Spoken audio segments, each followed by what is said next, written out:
En la clase de hoy día vamos a determinar el dominio de rango haciendo uso del método analítico. Para ello, pues reconocemos el tipo de función. Se trata de una función racional de la forma p de x sobre q de x. Y para que exista una función racional, debemos conocer que el denominador debe ser diferente de 0. Así que para poder determinar el dominio de esta función, nos vamos a centrar en esa condición matemática. Es decir, que esta expresión x cuadrado menos 4 debe ser diferente de 0. Siempre que tengamos una fracción, el denominador no puede ser igual a 0. ¿Ok? Para despejar esta inecuación, vamos a utilizar las reglas de las ecuaciones tradicionales, es decir, lo que está restando pasa a sumar y lo que está como exponente pasa a hacerse una raíz cuadrada, la cual pues tiene positivo o negativa su respuesta. Y por último, pues tenemos que x sería diferente de más menos 2. Aquí quiero acotar algo. Eso significa que hay dos respuestas, que x es diferente de 2 y x es diferente de menos 2. ¿Sí? Pero lo hemos escrito en manera conjunta. Sí podemos aplicar las reglas de las ecuaciones en esta inecuación porque el símbolo que utilizamos es diferente. ¿Sí? Pero si tenemos el símbolo menor, mayor o menor igual, mayor igual, las reglas de las ecuaciones no se pueden aplicar así porque sí. En este caso, si tuviéramos menor, mayor, menor igual, mayor igual, yo les aconsejaría de que utilicen los puntos críticos, ¿no? Pero al tratarse del símbolo diferente de desigual o no es igual, basta con aplicar las reglas de las ecuaciones. Bien, ¿qué significa que x sea diferente de más menos 2? Significa que x no puede ser igual ni a 2 positivo ni a 2 negativo. Eso escrito en forma de intervalo o en forma de conjunto de datos sería el dominio de la función, todos los reales, porque puede ser cualquier número, pero excepto el menos 2 y el 2. Nosotros ya habíamos observado ese símbolo, ese slash invertido que está dibujado, y habíamos dicho que como símbolo matemático significa menos. Pero ¿qué tipo de menos es? Es un menos para operar conjuntos. En este caso, el conjunto de los números reales, que puede ser que x valga cualquier número, pero los que no puede valer son ni 2 positivo ni 2 negativo. Así que aquí se podría leer esta respuesta, dominio de funciones todos los reales menos el conjunto menos 2, 2. Aduciendo a este símbolo menos como un símbolo de diferencia entre dos conjuntos. El signo menos, que es el que utilizamos en aritmética para restar términos numéricos o en álgebra, no se utilizaría ya que no estamos restando términos entre ellos, sino conjuntos. Por lo tanto, también sería válido decir todos los reales excepto el conjunto menos 2, 2. Señores y señoritas, ¿alguna pregunta hasta ahí que tengan acerca de cómo se determina el dominio? ¿Está entendida la idea y el por qué se utiliza este símbolo? Aunque ya habíamos explicado en una clase anterior. Ok, voy a asumir que está comprendido. Analicemos el rango. Para analizar el rango, esa función, vamos a reemplazar f de x por y para poder luego despejar x en función de y. Les ponemos y es igual a x cuadrado menos sobre x cuadrado menos 4. Y para analizar el rango lo que tenemos que hacer es despejar x como una función de y. Si nosotros queremos despejar x, pues este término que está dividiendo lo podemos pasar a multiplicar al lado izquierdo de la ecuación, quedándonos la siguiente expresión, y por x cuadrado menos 4, que es el que pasó a multiplicar, pues nos da el término x cuadrado. Efectuamos el producto dándonos y por x cuadrado y y por 4 pues nos daría 4y igual a x cuadrado. Hemos pasado de una ecuación fraccionaria a una ecuación que no es fraccionaria. Y el propósito, como dije inicialmente, que para estudiar el rango de una función se debe despejar x en función de y, nos valdría bien juntar esos términos que tienen x. Así nos quedaría x cuadrado y. Este término que está sumando, si lo quiero mover hacia el lado izquierdo de la ecuación, pasaría a restar. Y pues el 4y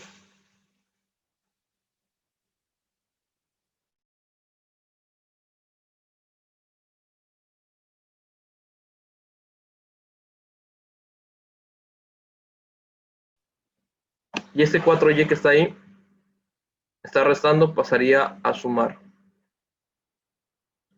Porque no lo necesitamos. Entonces, como no lo necesitamos en estos términos de acá, lo movemos al lado derecho de la ecuación. ¿Por qué no lo necesitamos? Porque debemos despejar x en función de y. Y en este caso hemos movido este término x cuadrado al lado izquierdo con un solo propósito, sacar factor común. Entre x cuadrado y y, si yo le quito x cuadrado, pues me va a quedar y. Y si al x cuadrado le quito x cuadrado, lo único que me va a quedar es el 1 que está ahí, quedándonos y menos 1. O a su vez puedo decir x cuadrado y dividido por x cuadrado, ¿a cómo me alcanza y x cuadrado para x cuadrado, ¿a cómo me alcanza? A 1. Así hemos sacado el factor común x cuadrado, quedándonos la expresión y menos 1 entre paréntesis. Y menos 1 entre paréntesis está multiplicando, pues pasaría a dividir 4y sobre y menos 1. Un último paso para poder resolver y despejar esta ecuación sería que el exponente cuadrático al otro lado de la ecuación se convertiría en una raíz cuadrada. De tal manera que encerraría a toda la expresión 4y sobre y menos 1.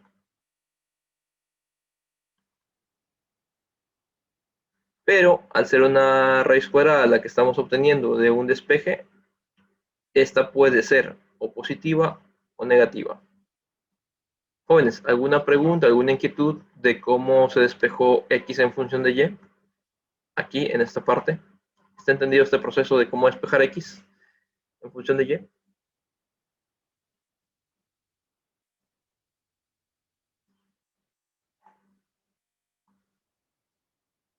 Ok, voy a asumir de que está comprendido.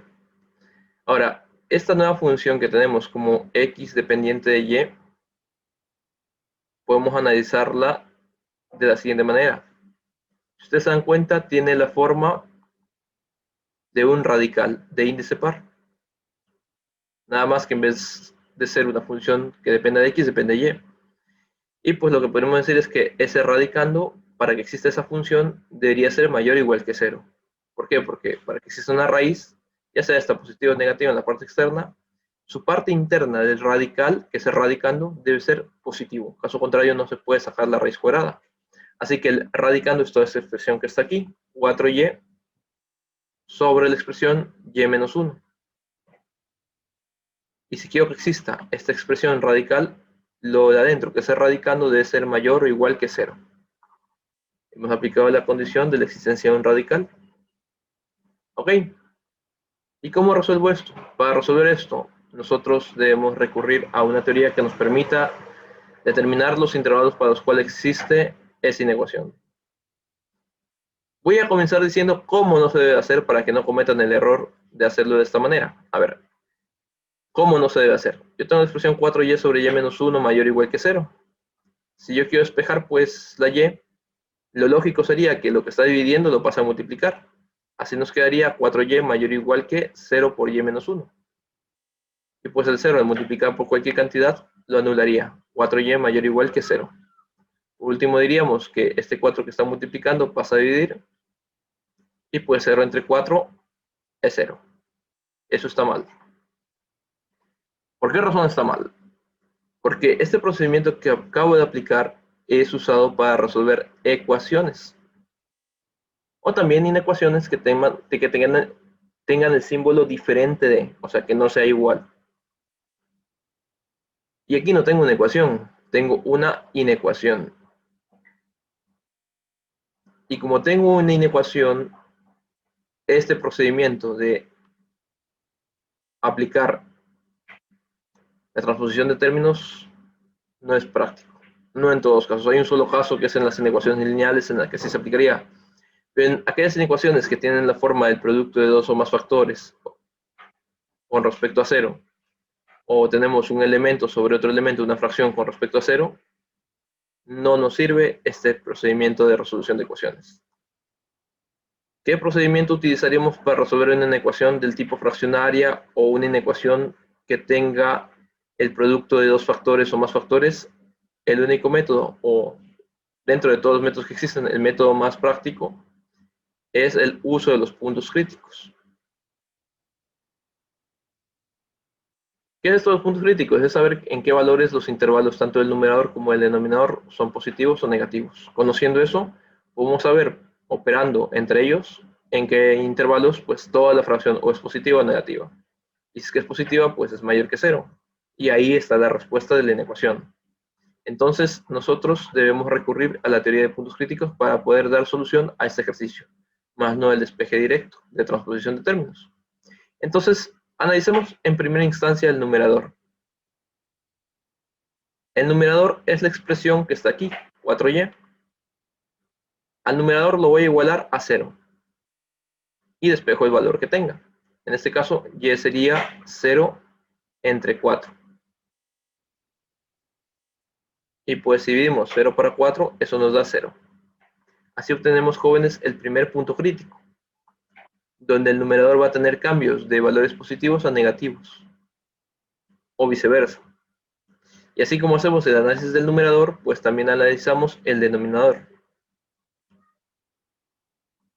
Pero para analizar el denominador, vamos a hacer una pequeña variante. Vamos a decir que y-1 no es igual a 0. Aquí dije es igual a 0, acá digo no es igual a 0. ¿Por qué razón? Porque en una fracción, si yo quiero que exista esa fracción, el denominador debe ser diferente de 0. Entonces, por esa razón, coloco que y-1 no puede ser igual a 0. ¿Ok? Despejando, tenemos que y sería diferente de este 1 que está restando, pasa a sumar. Y así obtenemos el punto crítico del denominador, donde los intervalos cambian de negativo a positivo o viceversa. ¿Cómo sé ese cambio? La única manera de conocer ese cambio es analizando los puntos críticos en una tabla, para lo cual vamos a utilizar los mismos puntos críticos en forma ordenada de manera ascendente y obviamente los valores de infinito positivo e infinito negativo, dándonos un total de 4 valores que son puntuales en los intervalos.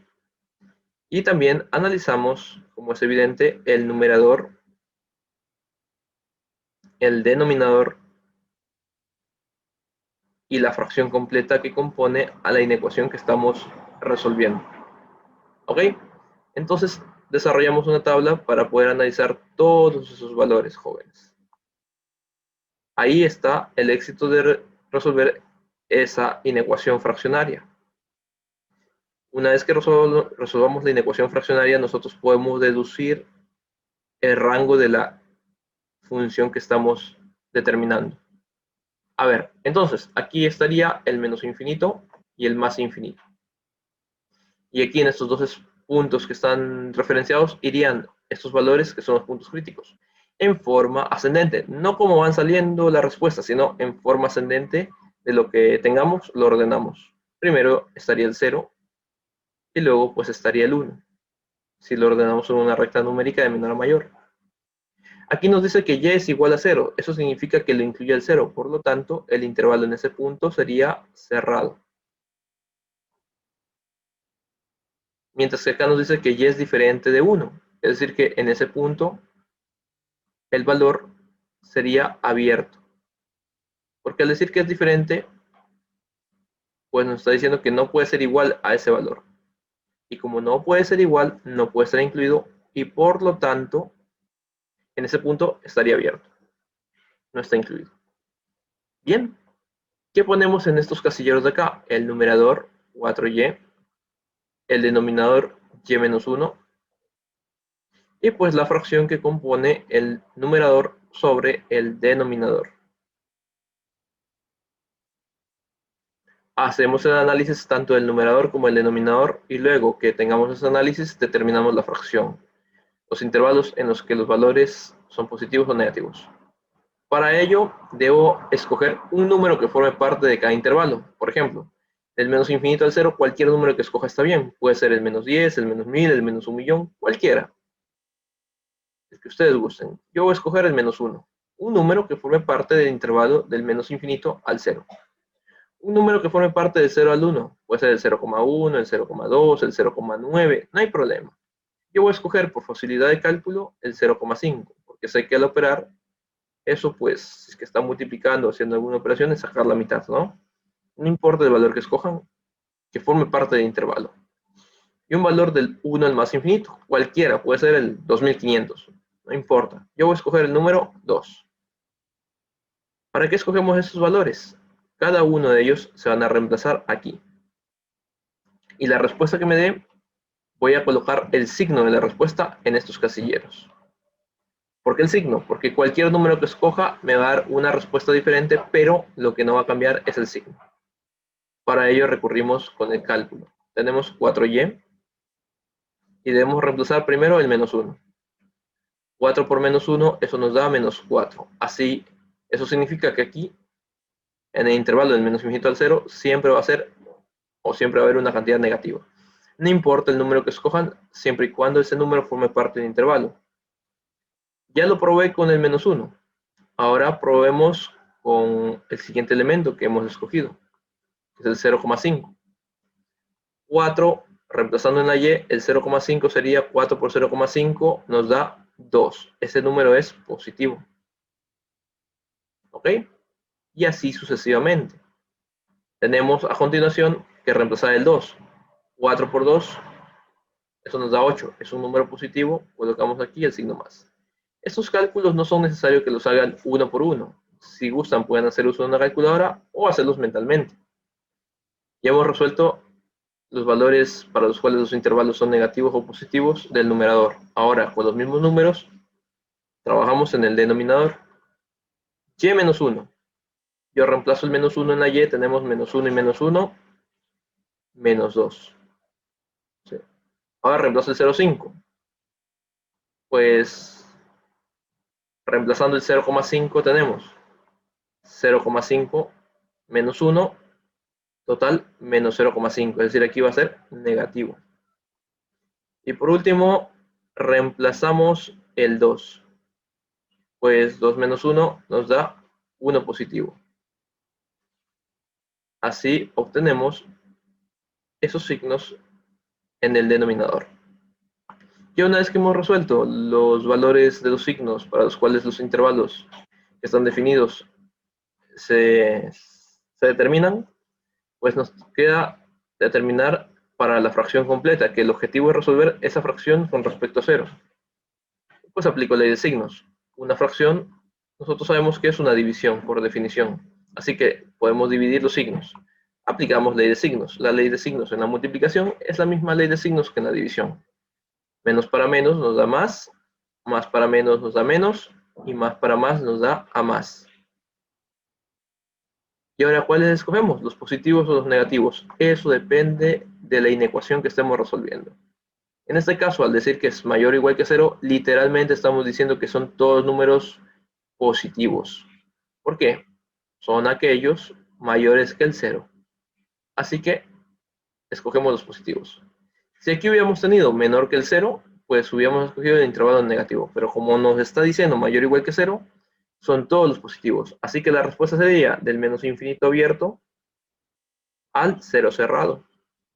Unión, digo unión porque me toca añadir otro intervalo, del 1 abierto al más infinito.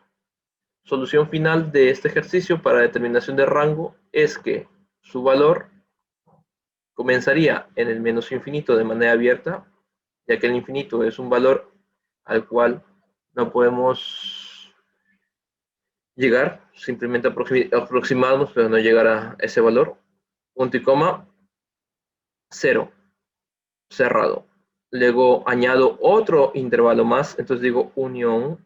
El otro intervalo comienza en el 1 abierto, punto y coma, al más infinito. Y así, pues tenemos la respuesta del rango. Todo lo hemos desarrollado de manera analítica, utilizando nuestro razonamiento numérico mediante este proceso matemático. Jóvenes, ¿alguna pregunta, alguna duda, alguna inquietud de cómo determinar el rango de esta función?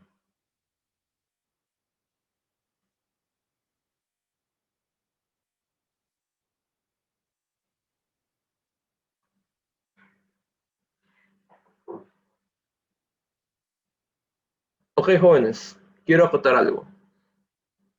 ¿Cómo sabemos que estamos bien?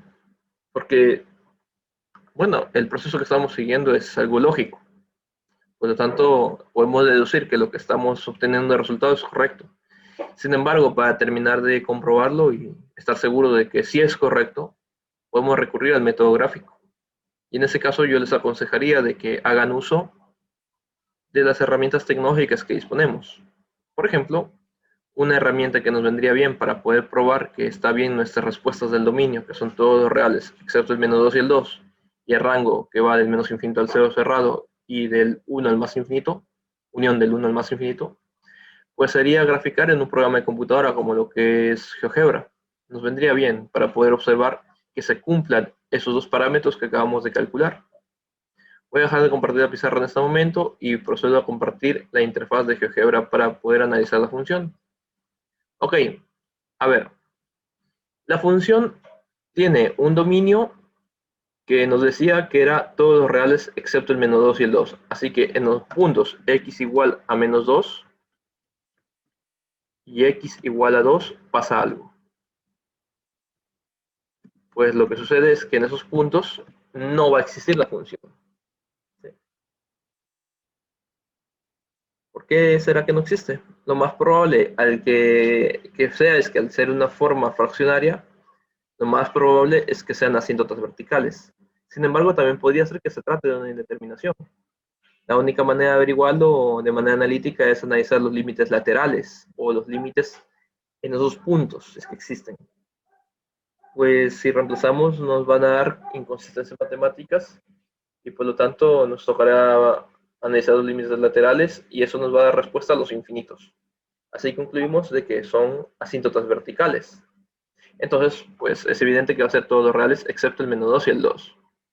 Pero con respecto al rango hay una pequeña variante. Nos dice que es del menos infinito al 0 y luego nos dice que en el 1 es abierto. Así que en y igual a 1 hay una abertura. Eso significa que probablemente exista una asíntota horizontal.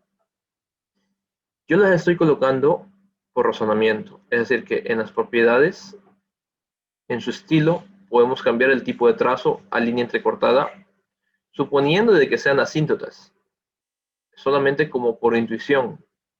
Pero la matemática no se vale de la intuición para un cálculo.